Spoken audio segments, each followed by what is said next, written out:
pessoas! Vamos falar sobre frizz. O que é frizz? Por que isso acontece?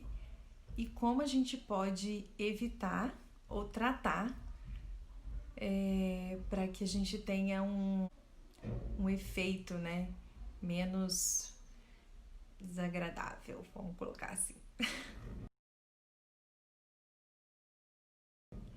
Bom, o que é frizz? Como que funciona a estrutura do nosso fio capilar? Nosso fio capilar, ele é composto de várias células que são sobrepostas, então parece uma escama, tá? Depois eu vou ver se eu consigo uma fotinha para compartilhar com vocês.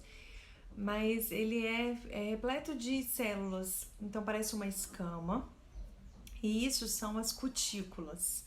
Então, o nosso fio capilar, ele tem várias cutículas. E aí, quando algo acontece com o fio que fere a estrutura dele, vamos colocar assim, então essas escamas elas se abrem. Quando o nosso fio capilar ele sofre por causa de alguma situação adversa, então essas cutículas elas ressecam. Quando acontece esse ressecamento, essas cutículas se abrem, e quando elas se abrem, traz esse efeito, que é esse efeito arrepiado, esse efeito meio desagradável, que é o frizz, tá? Então, o que pode causar esse frizz no nosso cabelo? Algumas coisas podem causar isso. A primeira delas é o ressecamento. Se o seu cabelo estiver um pouco mais ressecado do que o normal, vai aparecer o frizz. Tá? Outra coisa também é o excesso de procedimento. Então, o excesso de procedimento químico, tipo descoloração. Cabelos loiros que são muito descoloridos têm a tendência de ter muito frizz, porque os fios estão ressecados e eles tomam esse formato arrepiado, né? Então, cabelos que tem muito alisamento, cabelos que usam muito secador, muita chapinha, tudo isso contribui para o aparecimento de frizz. Outra coisa é o clima úmido. O clima úmido, ele também acaba contribuindo para o frizz. Quem tem o cabelo cacheado sabe que se você sair na chuva com o cabelo cacheado, no chuvisco, quando você sai daquele ambiente úmido do chuvisco, o que acontece com o seu cabelo? Faz aquele monte de frizz assim por cima. Então, a umidade, ela contribui para poder causar esse efeito do frizz no nosso cabelo. Outra coisa também que contribui para isso são os cabelos quebradiços. Então, se o seu cabelo está quebrando muito, provavelmente você vai desenvolver muito frizz também. Cabelos que passaram por um período de queda, porque nós temos períodos naturais de queda, ok? Então, esse pós-período de queda, quando o cabelo começa a crescer de novo, quando tem essa renovação dos fios, então também vai ter muito frizz, porque o seu cabelo vai estar com uma diferença de tamanho, né? Então vai ter muito cabelo curto no meio e eles vão começar a desafiar a gravidade, certo? O cabelo que está mais comprido, ele pesa mais, e os cabelinhos que estão mais curtos, eles vão arrepiar. Como que a gente pode avaliar se o frizz do nosso cabelo é ressecamento ou por causa de uma queda natural que teve e agora estão nascendo os novos fios? Como que a gente pode avaliar isso? Aquele videozinho que eu fiz da Ana, eu mostrei, eu prendi o cabelo, né? O meu cabelo tava preso, e aí eu fiz assim, ó, sabe? Passei a mão ao contrário, e aí levantou aquele monte de cabelo. Então, a mesma coisa você faz no seu. Você puxa ele. Eu não vou fazer aqui, né, gente? Senão vai estragar meu cabelo. Você puxa e empurra ao contrário.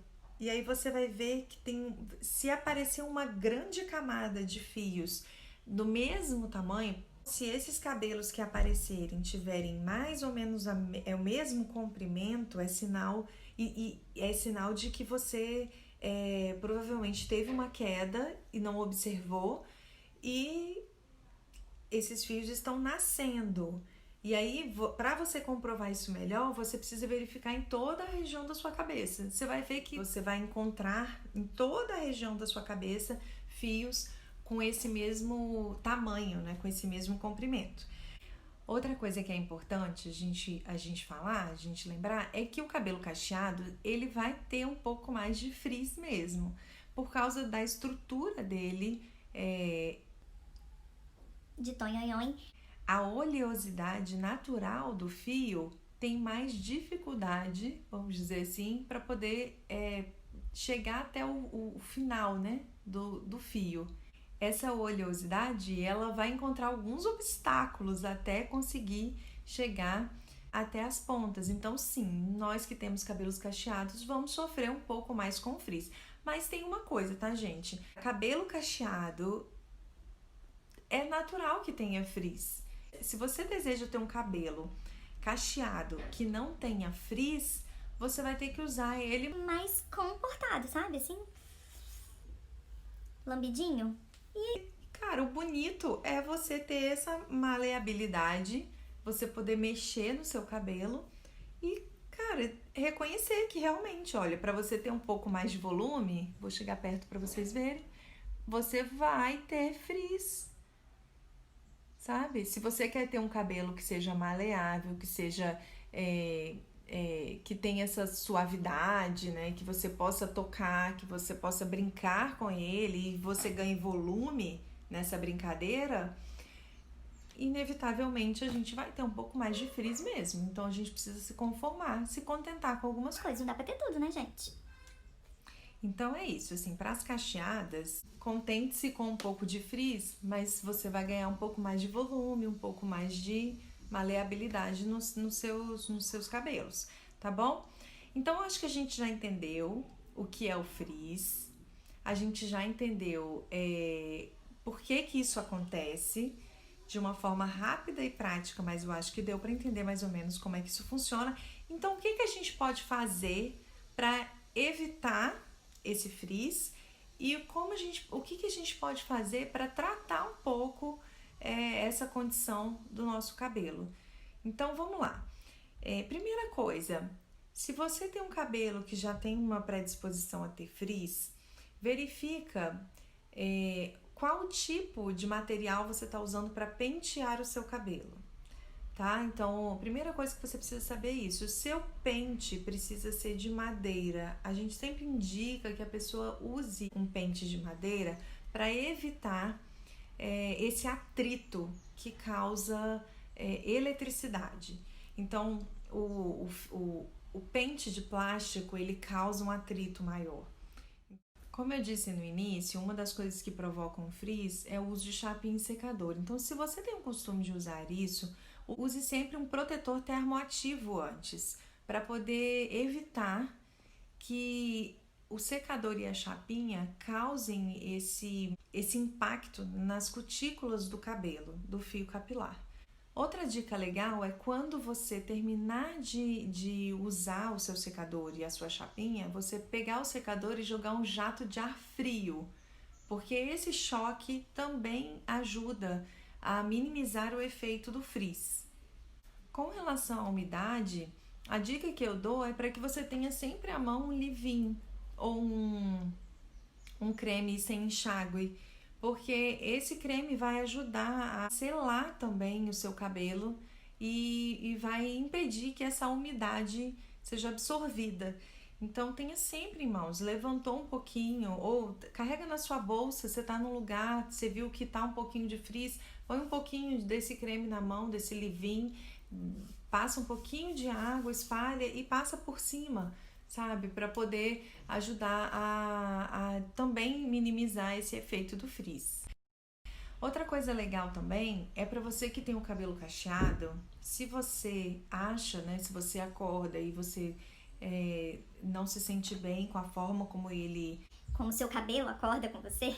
Você pode estar usando uma touca de cetim ou uma fronha de cetim no seu travesseiro, tá? Isso é muito legal também. Eu confesso que eu não uso, porque eu não me importo com a forma como meu cabelo amanhece. Ele amanhece mais arrepiado, ele amanhece um pouco disforme, mas eu não me importo. Eu faço um day after nele e tá tudo ok. Eu gosto dele assim, tá?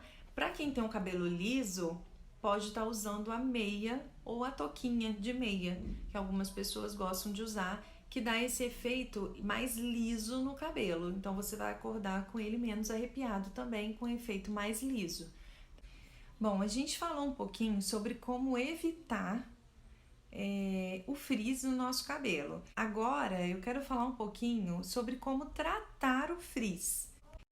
Então, se você quer tratar esse fio, você precisa fazer sim um cronograma capilar. Você precisa recorrer então ao procedimento num salão de beleza para poder fazer uma reconstrução do seu fio. E você pode também manter esse tratamento na sua casa com hair care, que aí você pode fazer a hidratação, a nutrição e a reconstrução capilar na sua casa, tá? Então eu quero falar um pouquinho sobre esses procedimentos separados num outro vídeo, senão esse vídeo vai ficar muito longo, tá bom? Mas eu acho que até aqui já deu para esclarecer muita coisa. E se você tem alguma dúvida, então já deixa aí embaixo nos comentários que eu respondo no history para você. Esse então foi o nosso Fica a Dica e eu te espero no próximo vídeo.